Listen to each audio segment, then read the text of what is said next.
বাংলাদেশ সারা বিশ্বে ছড়ানো আপনারা দুটা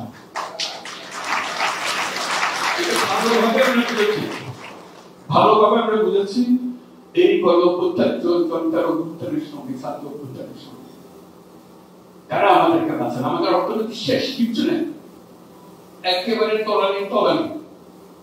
বাঁচায় রাখলো কে?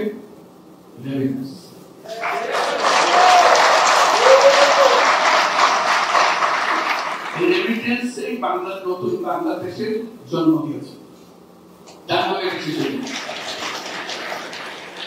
আজও যে আমরা গলা বাড়িয়ে বুক ফুলিয়ে বলি আমাদের অর্থনীতি মজবুত হয়েছে, সেটার একমাত্র কারণ হলো রেমিটেন্স। কাজে আপনাদের আমাদের এই দূরত্ব নাই আসলে। আমরা এটা ভাবতে হবে, আমরা ওই যে বঙ্গোপসাগরের বললো বাংলাদেশের অংশ, আপনারাও বাংলাদেশের অংশ। এবার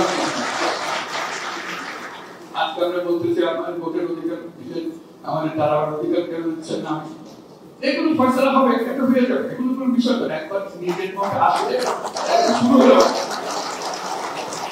আগে তো ভোটাধিকারই ছিল না।